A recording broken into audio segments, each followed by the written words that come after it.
নমস্কার বন্ধুরা, বিনা রান্নাঘরে আপনাদের সবাইকে স্বাগত। আজ আমি একটা ছোটোখাটো টিফিন নিয়ে এসেছি। এই টিফিন বানানোর জন্য দেখুন, একটা বাটির মধ্যে আমি এখানে দোকানের যে সাদা আটাটা হয় না, সেই সাদা আটাটা নিয়ে নিলাম এক বাটি। এবার নিয়ে নিচ্ছি 1 চামচ লবণ, আর নিয়ে নেব এখানে 2টো মিডিয়াম সাইজের পেঁয়াজ আর 4টে কাঁচা লঙ্কা কুচি।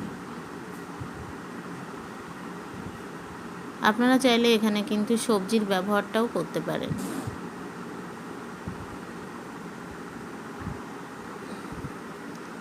দেখুন, এটা আমি একদমই সিম্পল বানাবো, তাই জন্য সামান্য জল দিয়ে একটা ব্যাটার তৈরি করে নিচ্ছি।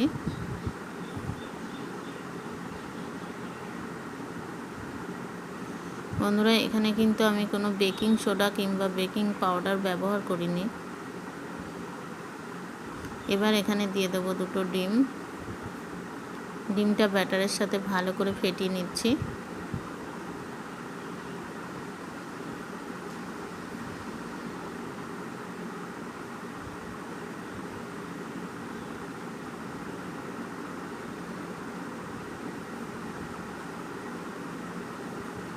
এখানে চাইলে আপনারা সবজির ব্যবহারটাও করতে পারেন, ক্যাপসিকাম আবার গাজর কুচি এখানে দিতে পারেন।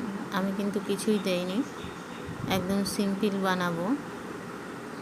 দেখুন, ফেটানোটা হয়ে গেছে। এবার একটু ঢেকে রাখছি, চলে যাব গ্যাসের ওভেনে। গ্যাসের ওভেনটা ধরিয়ে একটা প্যান বসিয়ে দিলাম। প্যানটা গরম হয়ে গেলে একটু তেল ব্রাশ করে দেব।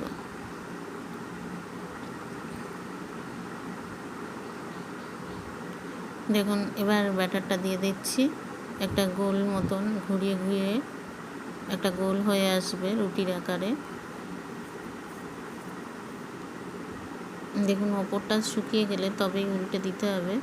আর বন্ধুরা, আর আপনাদের যদি ব্যাটারটা ঘন হয়ে যায় তাহলে সামান্য একটু জল দিয়ে পাতলা করে নেবেন, নাহলে কিন্তু এটা মোটা হলে কিন্তু খেতে ভালো লাগবে না। এবার দেখুন, আমি উল্টে দিচ্ছি। এক পিঠ হয়ে গেছে, আমি অপর পিঠটা উল্টে দিলাম।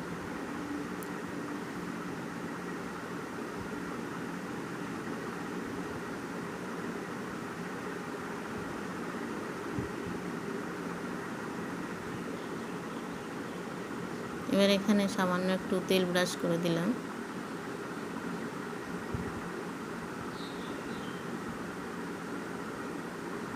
দেখুন, একটা ডিম পরোটা আমার হয়ে গেছে।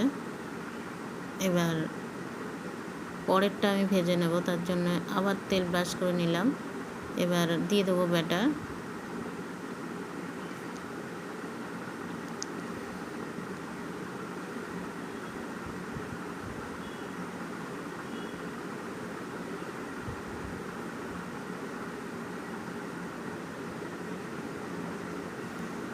দেখুন, তেল ব্রাশ করে দিলাম ওপরটা শুকিয়ে গেলে তবেই কিন্তু তেল ব্রাশ করতে হবে, তাহলে দেখুন একটা সুন্দর কালার চলে আসবে। বন্ধুরা, এই ডিম পাউডার খেতে কিন্তু অপূর্ব টেস্টি লাগে, আর এটা বয়স্ক থেকে বাচ্চারা সবই খুবই একটু ভালো খাবে। দেখুন, হয়ে গেছে।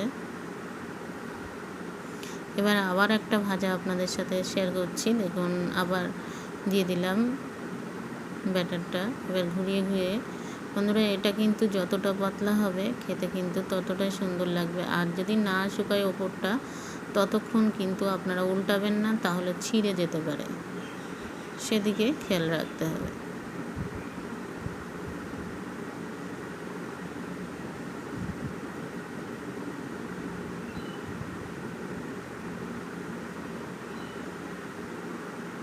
দেখুন বন্ধুরা, পরোটাগুলো আমার সব ডিম পরোটা ভাজা হয়ে গেছে। এবার আমার সার্ভ করার পালা।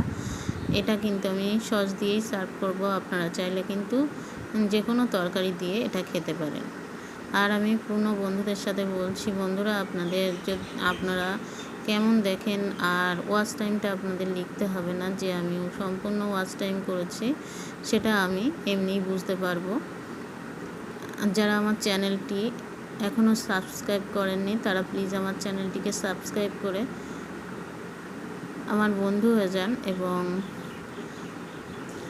যারা পাশে আছেন তাদের তো অসংখ্য ধন্যবাদ।